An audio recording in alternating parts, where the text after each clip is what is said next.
Hello, fellow plant people.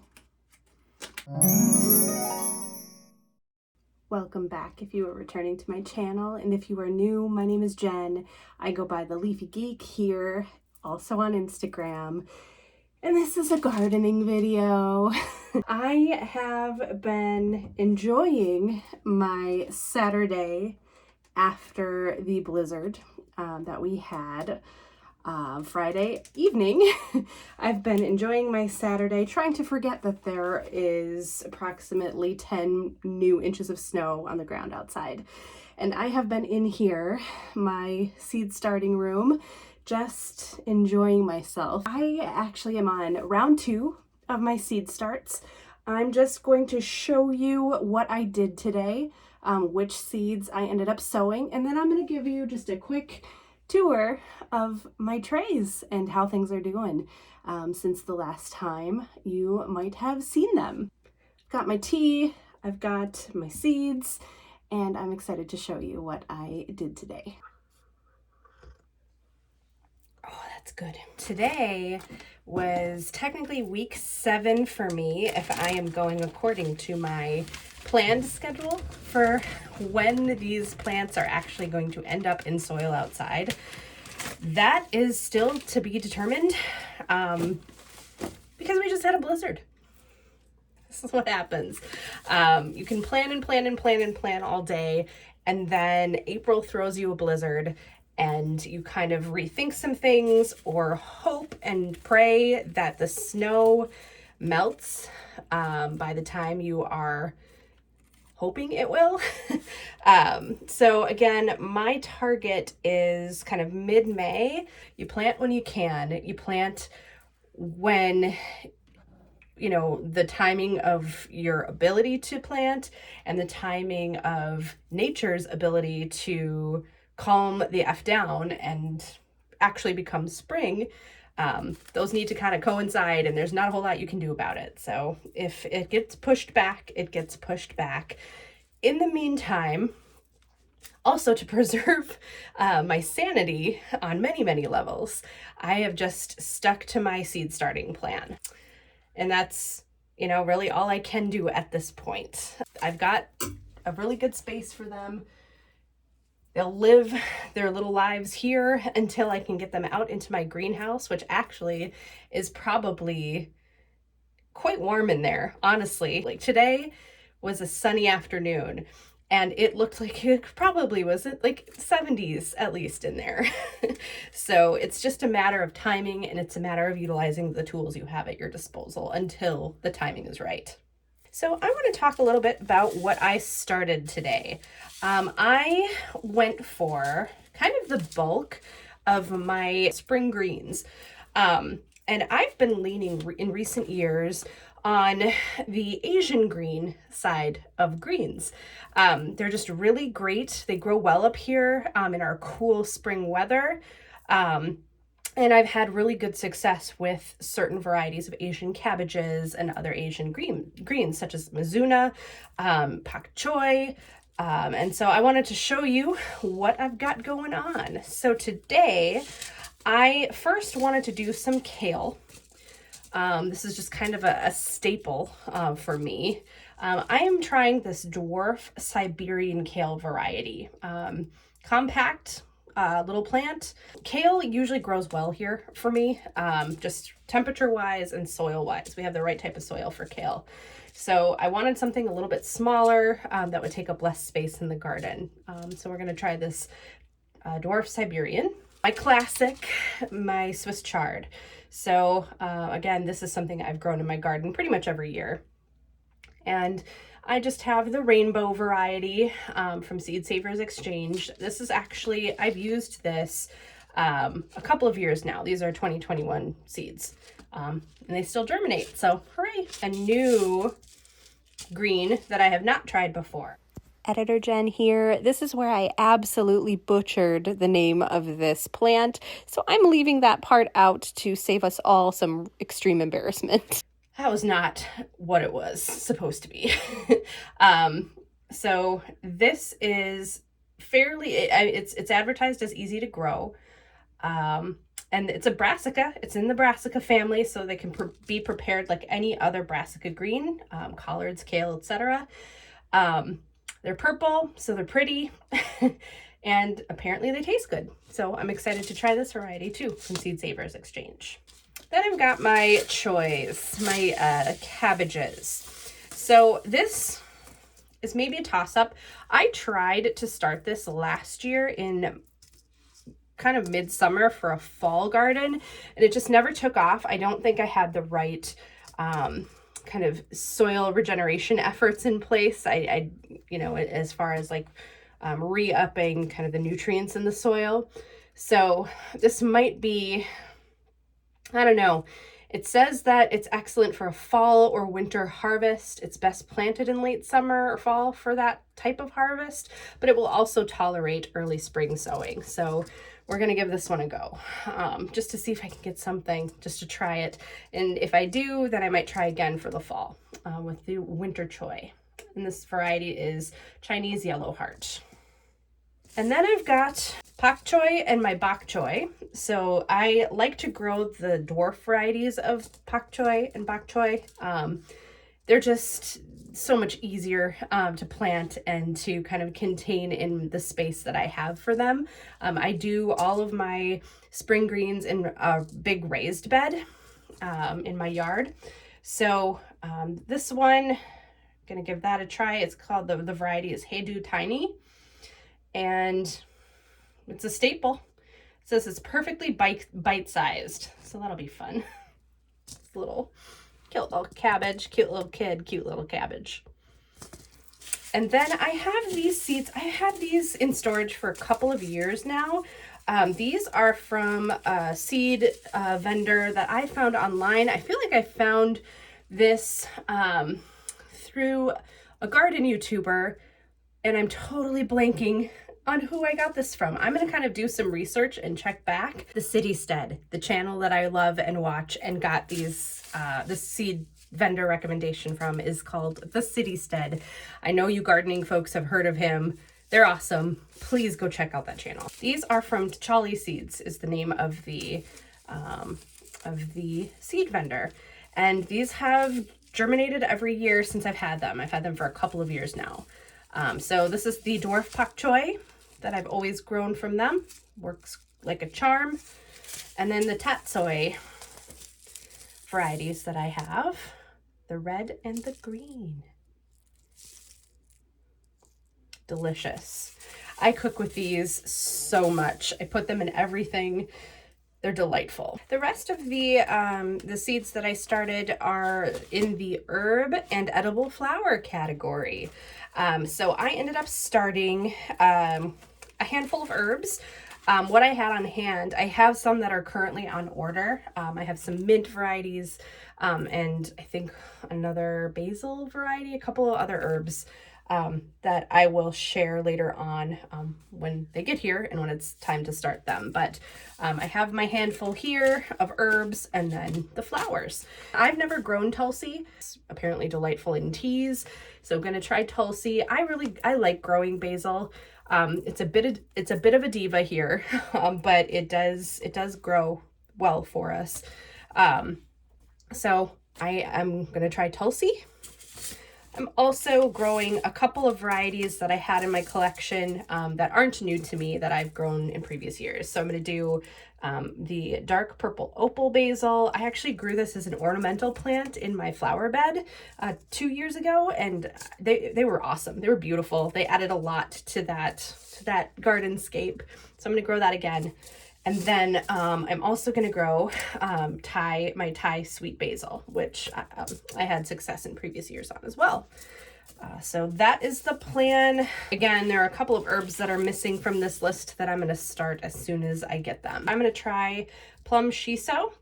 So I've grown a variety of perilla before. I grew Vietnamese perilla one year, and that was just amazing. They were trees. They grew into trees.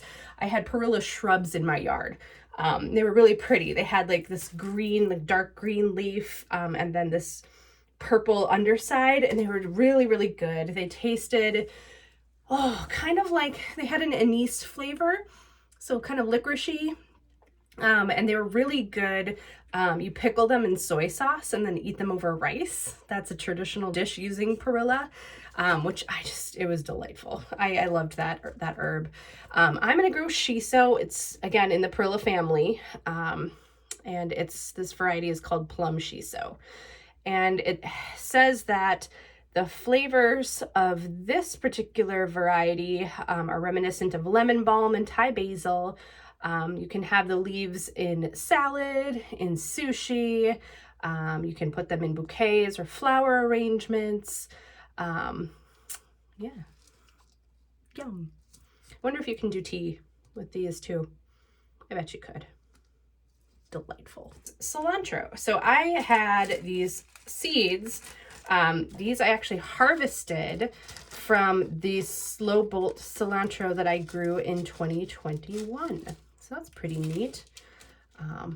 Seed saving. We'll see.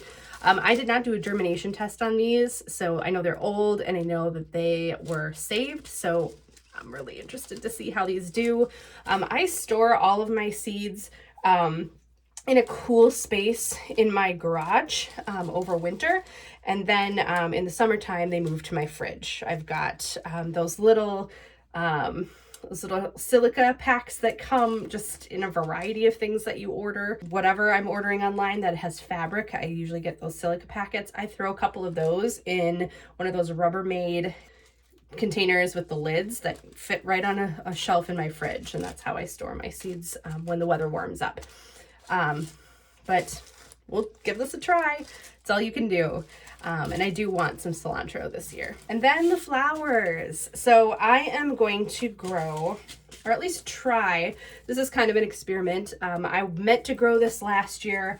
I think I started this variety of chamomile last year, and they didn't germinate correctly. And I didn't have the time or the emotional capacity due to just some crazy personal stuff last year happening to start over.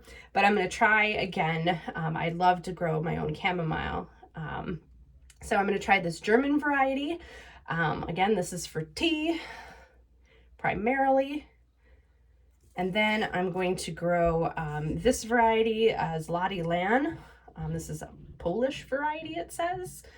And again, wonderful aroma used to make teas. These might self-sow, and this one, technically, this third variety I'm going to try, this is Calway Golden Chamomile. This is perennial in my zone. It's perennial in zones 3 to 7. So I might have a perennial chamomile in my garden, which would be kind of cool. I would love to just make a bunch of tea. That would be nice. And then the other flower that I started tonight, or today rather, is Calendula. So again, this was one I meant to grow last year, and stuff happened, and I couldn't get Calendula going. So this is the year. We're gonna do this variety. It's Pink Surprise from Baker Creek. Yeah, pretty. Love the color. That's all I'm going to say about that. It says it often self-sows. We'll see. And then the other variety I'm trying is from Floret, and that is a Bronze Beauty. And with Calendula, you can, it's just a multi-purpose plant, a multi-purpose flower. They're good for pollinators, for insects. A lot of people grow these in their gardens as kind of sacrificial plants because I guess they do attract a lot of aphids if you have them in your area, or other pests, but that will keep them off of your other plants. So I guess that's cool.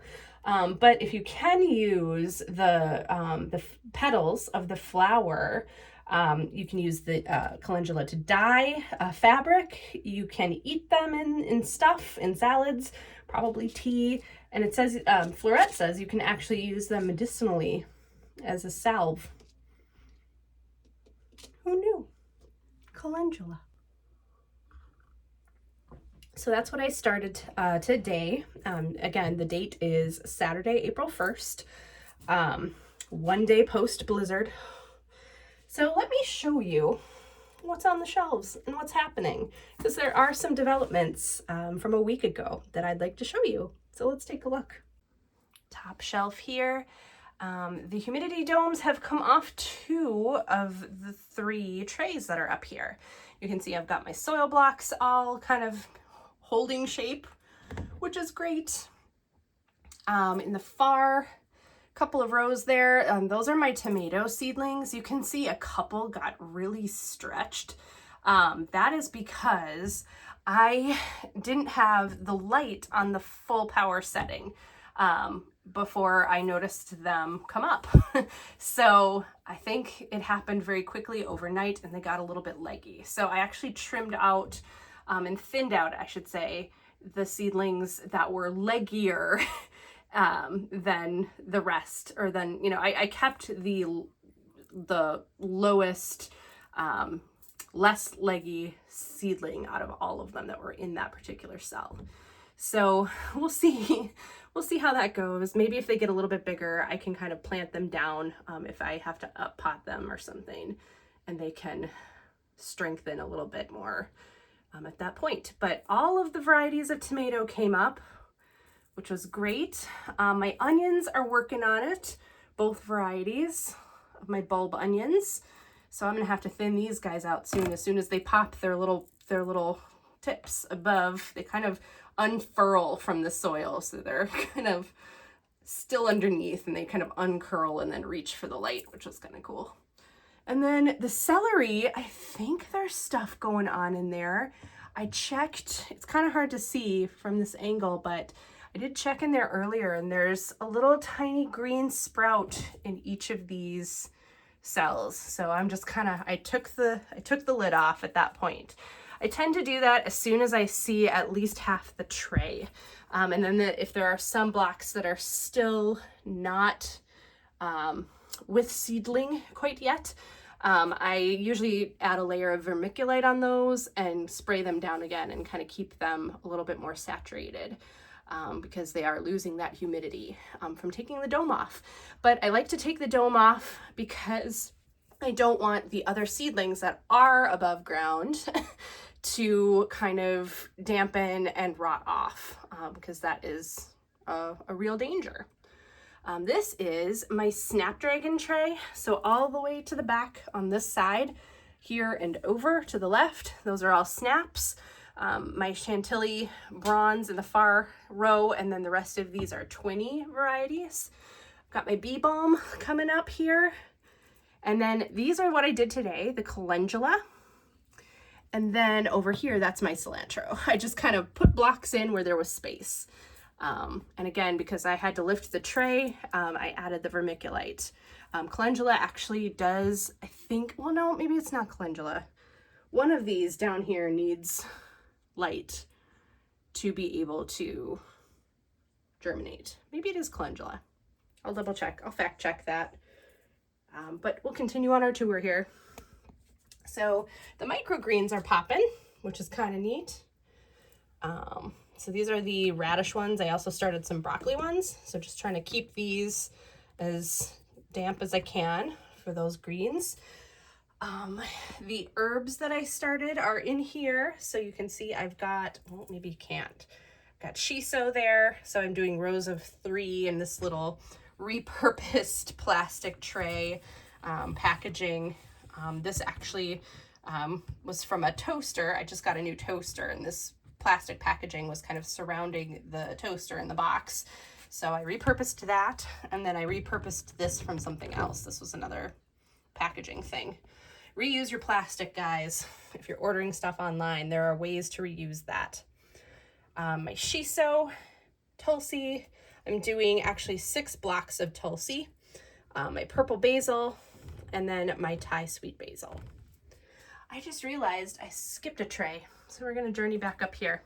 This one is still domed because I only have a very tiny handful of things that are above soil. So actually I ended up moving my broccoli, my Romanesco, and my kohlrabi seedlings. They were in a different tray. And I actually moved them to this one so that I could keep them with the rest of the brassicas. So I've got the tatsoi, I've got the kale in here, the other Asian greens, the bok choy I'm growing, and the Swiss chard. So that's all up in this tray now. So I will take this off soon. I'm going to keep an eye on those seedlings that are up because I really don't want them to rot off. Okay, moving back down. This is my only tray that still has a heat mat under it. And these are the peppers and the eggplants. So, progress. Yes, the peppers are emerging finally. They were kind of the last seedlings in that round one to show their faces. But over there are the eggplants, the far rows there, the far 2 rows. Those emerged kind of early, which is good. And then I'm seeing germination in quite a few. I've got some shishitos that are popping up a little bit. Still waiting on the habanada and the corbachi. The corbachi was older, so that's kind of worrisome. My jalapenos, at least the green one is emerging there. The fish pepper, and that's it. Actually, no, I think the ahi mango is popping up too. So there are just a few varieties we're waiting on, but we're still kind of within, we're within the window for these peppers as far as germination time goes. So bottom shelf so far, I do have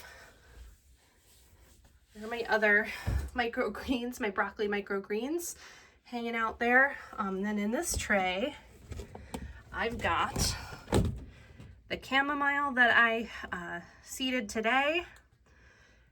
The chamomile is what needs to be germinated under light. That's right, it's not the calendula, it's the chamomile. So that's here. And then I've got my violas that are still waiting on those. Those took a while last year, I remember. So I'm patiently waiting for those guys. I think that's why you're supposed to start them like 12 weeks before your intended plant date.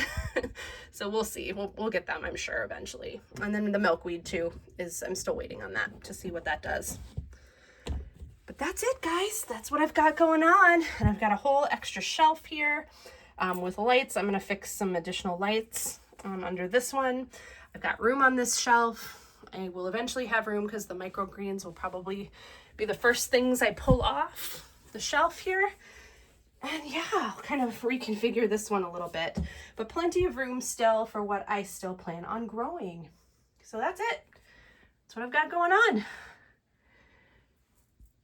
Hope that was informative. I'm just going to keep showing you week to week what I'm starting and how things are going. I'll post some houseplant stuff on here pretty quick, but just to let you know, this is helping me. The seed starting piece is really, really helping my emotional state, and just with, like the weather stuff, it's been a ride, and this is making me very, very happy. So hopefully me sharing with you also makes you maybe a little bit happy too. I always love to share that stuff. And I'm really back in the groove. So happy to share, happy to talk all things seed starting and garden planning. So please let me know what you've got going on in the comments if you're starting your garden or starting seeds. And I will see you very, very soon. All right. Enjoy your plants, everybody. Bye.